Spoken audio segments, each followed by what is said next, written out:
Tá difícil de saber o que esperar do mercado cripto essa semana. Conflito entre Irã e Estados Unidos ainda quente e mesmo assim o mercado cripto segue surpreendendo com uma alta logo no início aí dessa segunda-feira e terça-feira.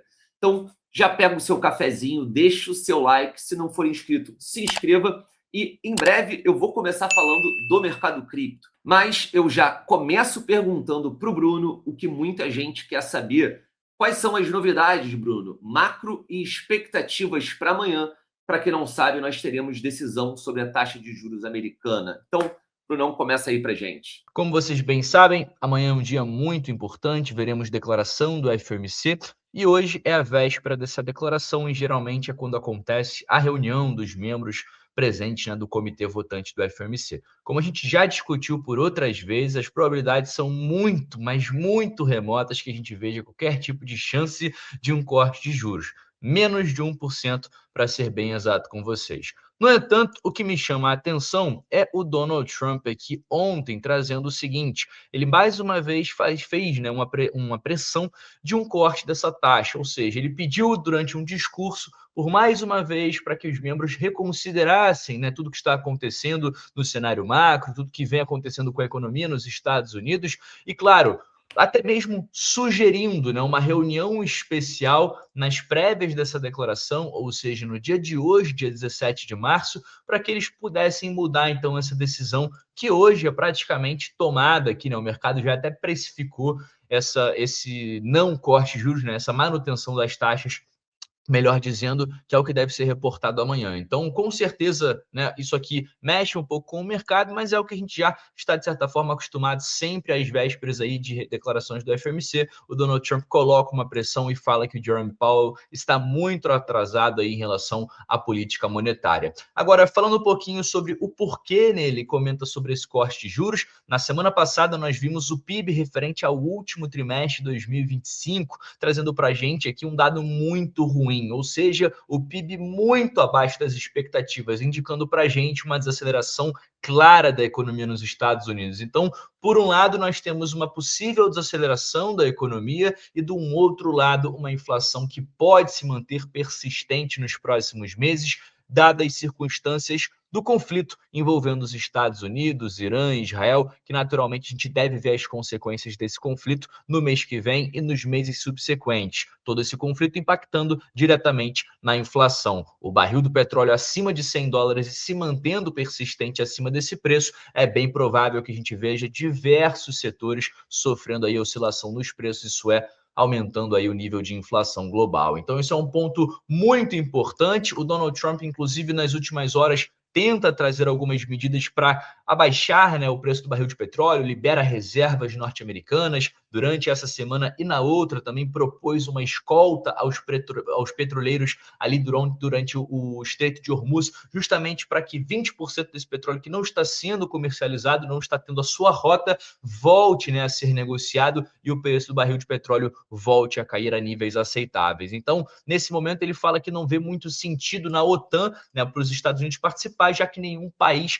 quer estender a mão e ajudar nesse processo de baixar o preço do barril de petróleo, trazendo então essa escolta necessária. Então, a gente, né, sabe, né, da importância desse estreito voltando a funcionar, mas parece que isso não deve acontecer aí dentro do cenário de curtíssimo prazo. Dentro da Polymarket, as probabilidades são de menos de 30% que o tráfego volte ao normal antes do final do mês de abril. Então, de acordo com as probabilidades, se isso aqui estiver correto, a gente pode esperar aí mais ou menos mais um mês e meio desse estreito aí fechado ou funcionando de forma muito ruim, o que geralmente, claro, tende a impactar no preço do barril e o barril impacta o preço da inflação, a inflação subindo dificulta aí corte de juros, não tendo corte de juros, a gente, claro, vê mercado de renda variável oscilando negativamente. Então, é isso que eu trago para vocês. Rapidamente, antes de eu passar para o Mário, a gente vai dar uma pincelada rápida, a gente vê dentro do mercado institucional, né, do smart money, a gente vê aqui a entrada de inflows, né, para dentro dos ETFs spot,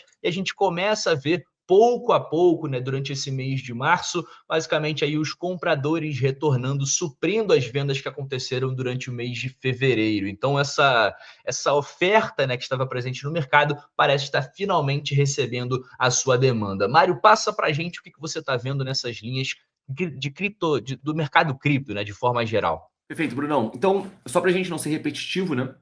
No vídeo passado, eu já cobri parte dessas movimentações de ETF, passando por Bitcoin, Ethereum e Solana. Ainda movimentos, né, em termos gerais, em termos de num número efetivo que, principalmente no mercado da Solana, não era tão alto, mas quando a gente vê o movimento que está sendo construído, aí sim a gente já tem notícias bastante interessantes, como a Solana quase atingindo, estava em 960 milhões, quase atingindo um montante de 1 bilhão de volume de ETFs, né?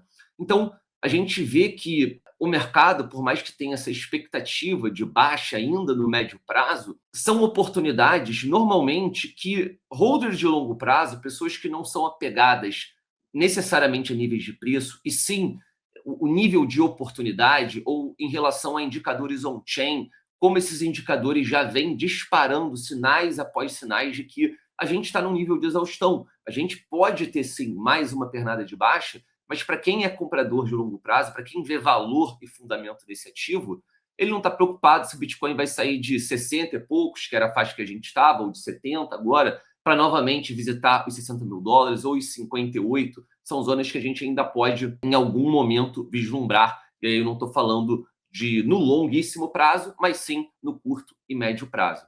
E quando a gente começa a falar um pouco mais da ação de investidores, a gente repara que a gente está num cenário que não é muito diferente do que a gente já viu em outros momentos, que é o quê?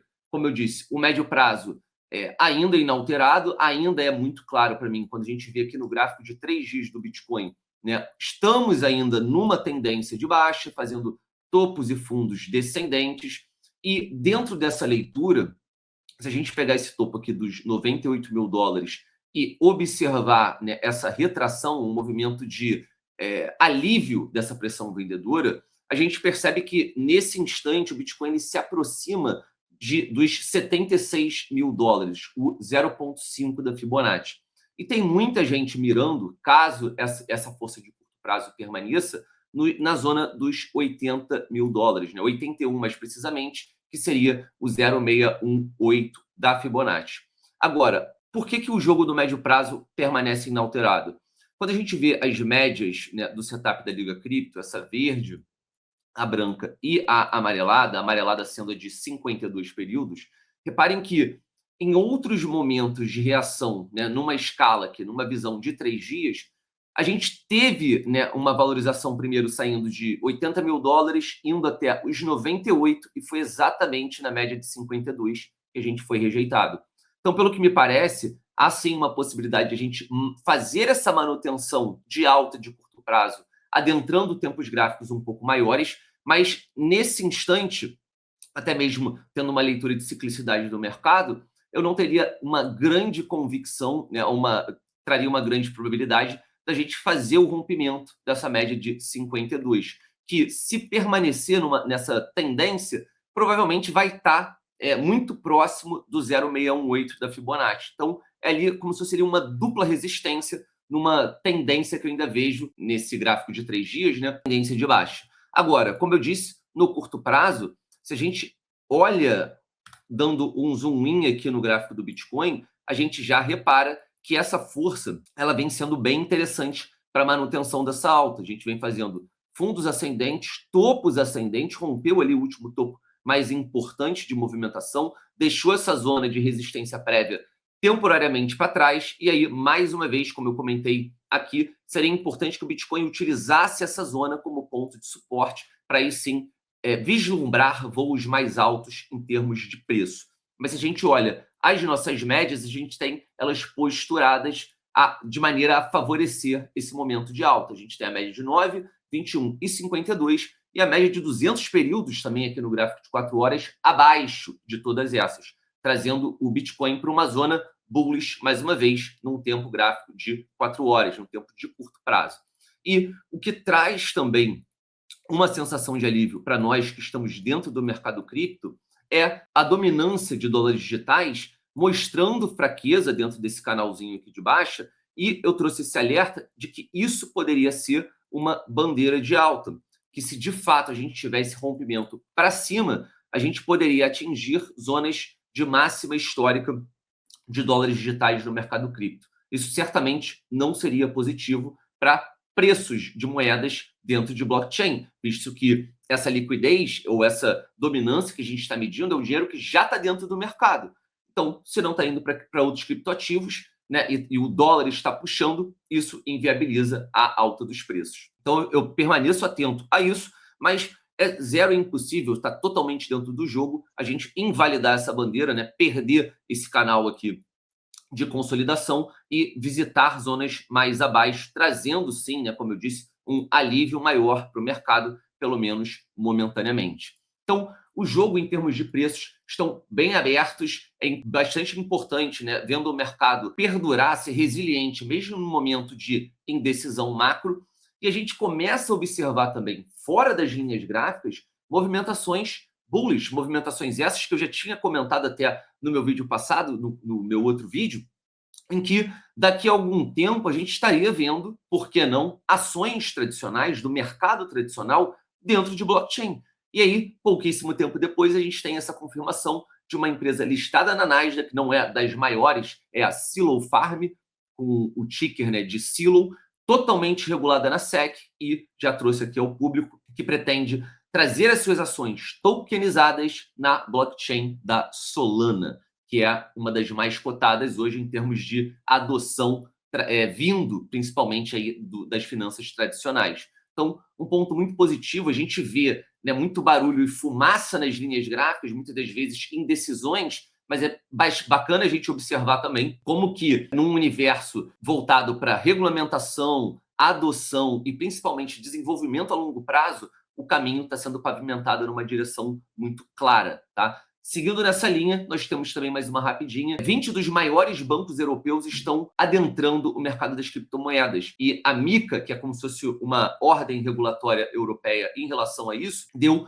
o sinal verde, que a gente já vê hoje de principais bancos lá da Europa, diversos já oferecendo custódia institucional, não só para dinheiro institucional, mas também para o retail, né, para o investidor do varejo, e cada vez mais eu acredito que a gente vai ver essa lista crescer. Isso é só uma lista inicial e mostra o quanto esse movimento em 4 anos mudou. Em 2022, os bancos eram bloqueados de fazer transações criptos. Hoje, em 2026, eles estão oferecendo cripto para seus clientes, sejam pessoas físicas, sejam pessoas jurídicas. Então, algo extremamente forte no momento de baixíssimo interesse do mercado. E para a gente fechar, só porque está em alta, achei bastante curioso. Muita gente já ouviu falar de Claude, né, de agentes IA, e uma analista financeira do Yahoo, ela foi recentemente num podcast e comentou que, por análise de dados, 70% de todos os bots AI do Claude estão recomendando Bitcoin ao invés de dólar. É uma ruptura de raciocínio, de pensamento